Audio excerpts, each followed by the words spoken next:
Welcome to Kids Express. Join us as we see kids express their love for Jesus while developing their character.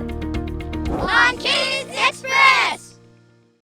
Welcome to 3ABN Kids Express. Today we're going to talk with someone who loves helping the elderly and by providing an important needs like delivering food and helping them out.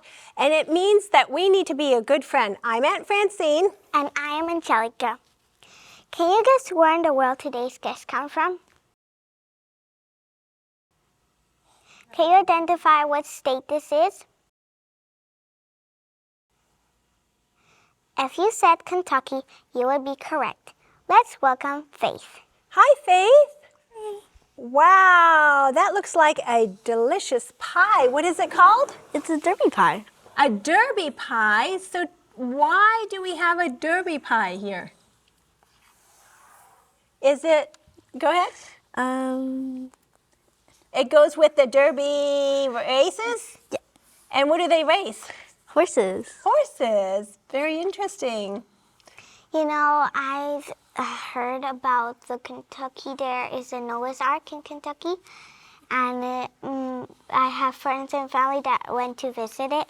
And they say that they're trying to make it like the same thing as back Noah's Ark. as Noah's Ark, with the same measurements, the same, everything. Have you been there?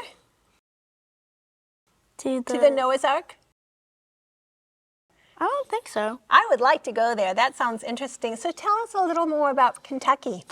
Sometimes we go to Kentucky Lake with our neighbors since they have a boat, and we go boating. Oh, that's fun. Yeah, there's a lot of lakes there, isn't there? And I think one of their animals is the gray squirrel. I think that's the state animal. Mm-hmm. That's kind of interesting. There's a lot of gray squirrels around, aren't there? Yeah. But that makes it really interesting. You know, what I like about Kids Express is learning what everyone is doing. And I would like to ask you how you are sharing Jesus, because that can spur somebody else to do something similar or to think of an idea that they may not have thought of. So would you mind telling us how you share Jesus? There's something that you've been doing for many years. What has it been? I've been doing King's Table. It's like you deliver food to older The elderly? Mm-hmm. So did you catch that? They call it King's Table. And do you help prepare the food too, or do you just take it? I just take the food. And you've been doing this for how long? A little over 7 years. Yeah, I think your mom said even 8 years. That is amazing. So what have you learned about when you're delivering food like that? We've learned about the people we delivered to, and we became friends with them. Yeah, so talk about one of your friends. I know you have a picture. Her name is Miss Murphy. Mm-hmm. And how did you become friends? Tell us about that. By delivering food to her. She's really funny, and So what kind of things do you like to talk about? I mean, kind of mostly my mom talks, but Your mom talks, so your mom comes and delivers? Yeah. Did you have a question for her? Yeah. So how long have you been helping with this? pretty much 8 years. Yeah, the 8 years. That's pretty interesting. So have you learned anything about making friends with the elderly? Not that I could actually think of right now. Okay, yeah. I've learned that sometimes it's hard to understand them, and you have to be really patient, and sometimes you've got to say things 2 or 3 times so that they can hear it. You have to come up close. Have you ever encountered that? Yeah. Yeah, you have to come up close to their ear and say it again so that they can hear it. So it requires a lot of patience, doesn't it? So do you know what you want to be when you get older? I want to be an actor. You want to be an actor. See, I thought you might be wanting to work in the medical field. Okay, you want to be an actor. What do you want to do when you're going to act? Why do you want to be an actor? An actress, I should say. I mean, when I watch stuff, I just kind of want to be like the people I watch. Okay, that's interesting. Very interesting. Did you have a question? Yeah, so Jesus, if we read the Bible, then we act like the Bible. And we act like Jesus. And who's the theme of the Bible? The theme of the Bible is Jesus. And that's why we learn about him in the Bible, and then we act like him. And that's the way that we could act like. Yes, and I think that you made a good point. It's whoever we look as our role model. Yes. If we want to get into acting, that's a good call. And so if Jesus is your role model, you want to be like Jesus, and so you could be an example for others to also want to be like Jesus, right? Yes. Yeah. And if you watch TV, then you act like that. If you try to follow Jesus, then you act like Jesus. And that's who we want to be like, right? Did you want to say something? No? Okay, that's okay. So I want to find out from you if what I like about Kids Express is that sometimes we talk about aspects that we want to improve on and to be more like Jesus, to exemplify him. And so if you could think of one character trait that you'd want to improve on, what would that be? I mean, like, sometimes I don't tell my friends when they're bothering me. I just want to be able to tell them that, and that they can tell me if they're feeling that way too. So you want to be more upfront with your friends? Yeah, I think having friends and being honest with them is what you're saying? Yeah. So it's okay to say, I need some time away from you, and being honest, and your friends, if they're a good friend, they wouldn't be hurt by your saying that. Is that what you're saying? Yeah? Kind of. Kind of. So you want to be also a good friend, or what would that look like?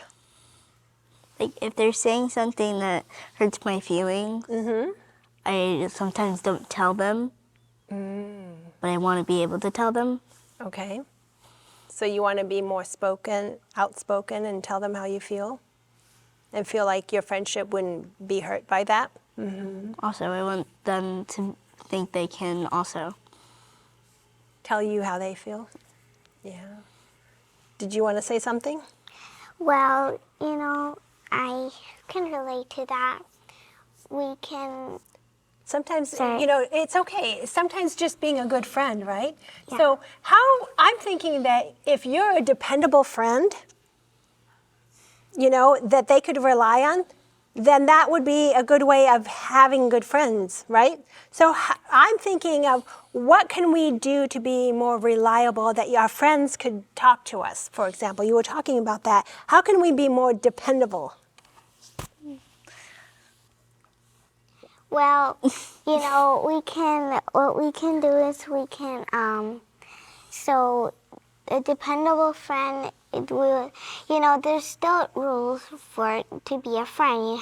Mostly you have to be like Jesus. You want to Kind, respect. not rude, and, all that. And a dependable friend means to me, like, I can depend on him, like we can depend on Jesus. So because Jesus, he can help us if we need, we have mommies and daddies. Well, God, he can help us too if our mommies and daddies are not really, they're not with us for like what if you need something? What if you have a question and they're kind of, in doing something else? They're not interested, Yeah, right? they're not interested in someone talking to them. Well, God is always interested. You can always depend on him. And so that's you made a good comment. Being a dependable friend would mean that you're always there for your friend, right? You could always be there, and you can count on them. And whenever you say, I'm going to do something, you follow through with it. You are reliable to do it, right? I like the story of Jonah because, in the storm that happened. So what happened was those people that were driving the boat, they depended on him, on Jonah, and Jonah depended on God.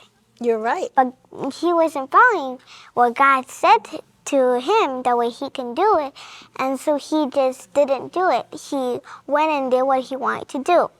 You're right. But God still loves us even though we don't obey Him. You're right. You know, I'm so glad that no matter what, we can work on being a better friend, right? Because Jesus is always the best friend that we could have, right? He's always there. But you know what?